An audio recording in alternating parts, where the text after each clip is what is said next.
اس سال ربیع الاول شریف شروع ہوتے ہی کچھ حضرات نے اندرون سندھ سے، کراچی سے سوال کیا اور کل بھی سوال کیا کہ رسول اللہ صلی اللہ تعالیٰ علیہ وسلم کے نقش نعلین میں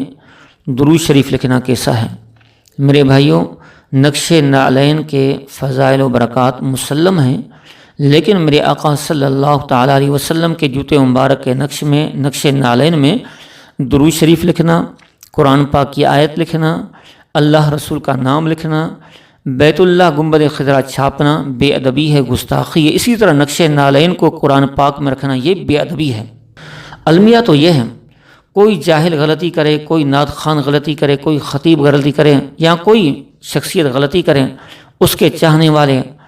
اس کے جواز کی صورتیں تلاش کرتے ہیں۔ نہیں میرے بھائیوں، علماء کرام سے باادب گزارش ہے کہ آپ نے آخرت میں اللہ تعالیٰ کے سامنے حاضر ہونا ہے، حضور صلی اللہ تعالیٰ علیہ وسلم کی شفاعت حاصل کرنی ہے، اور کلمہ ہمارا کیا ہے؟ لا الہ الا اللہ محمد رسول اللہ۔ لہذا جب بھی کوئی مسئلہ آئے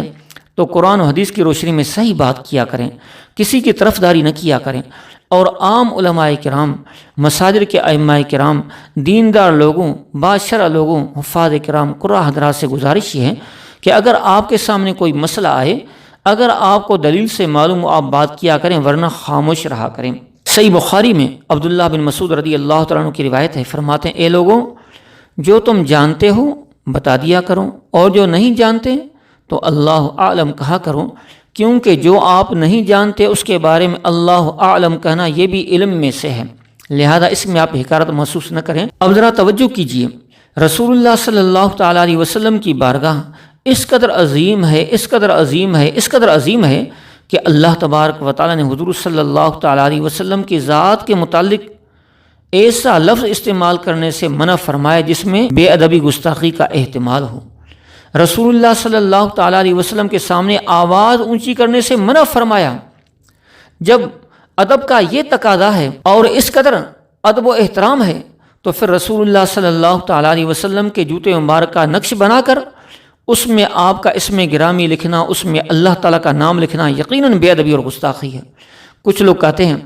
یہ تو کاغذ پر نقش ہے، عین نعل نہیں ہے۔ میرے بھائیوں، اگر یہی بات ہے نا تو پھر جو شخص یہ بات کرے اس کے جوتے کا نقش بنا کر اس پر اس کا نام لکھیں، پھر دیکھیں کس طرح آگ بگولا ہوتا ہے۔ اور اگر یہی بات ہے تو پھر فرانس نے حضور صلی اللہ تعالیٰ علیہ وسلم کے خاکے بنائے، تو پھر پوری دنیا کے مسلمان نے کیوں احتجاج کیا؟ ہمارے استاد محترم امیر المجاہدین رحمۃ اللہ تعالیٰ علیہ نے اس غم میں اپنی جان دے دی، درجنوں عاشقان رسول نے جام شہادت نوش کیا۔ یقیناً میرے آقا صلی اللہ تعالیٰ علیہ وسلم کے خاکے بنانا اگرچہ کاغذ پر یا کسی بھی چیز پر لکیریں کیوں نہ ہوں، لیکن یہ بے ادبی ہے، گستاخی ہے۔ تو اسی طرح اگرچہ عین جوتا نہیں ہے، عین نعل مبارک نہیں ہے، لیکن نقشات النعل کا ہے نا،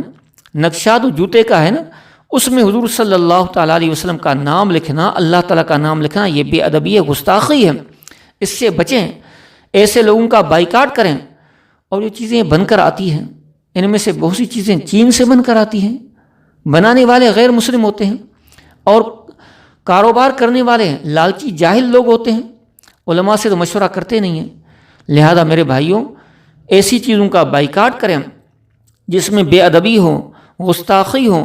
اور یہ بات یاد رکھیں، میرے آقا صلی اللہ تعالیٰ علیہ وسلم فرماتے ہیں، صحیح مسلم کی حدیث ہے، استفت عن قلبک وان افتاک الناس، اپنے دل سے پوچھ لیا کرو، اگرچہ لوگ تمہیں فتویٰ دیں، اپنے دل سے پوچھ کر بتائیے کہ حضور صلی اللہ تعالیٰ علیہ وسلم کے جوتے مبارک کے نقشے پر آپ کا اسم مبارک لکھنا بے ادبی ہے یا نہیں۔ اور میں نے مثال دی، اگر آپ کے جوتے کا نقش کوئی بنا کر اس پر آپ کا نام لکھے، یقیناً آپ پریشان ہوں گے، آپ کو ناگوار ہوگا۔ تو ہماری عزتیں، ہمارا سب کچھ حضور صلی اللہ تعالیٰ علیہ وسلم کے نام پر قربان۔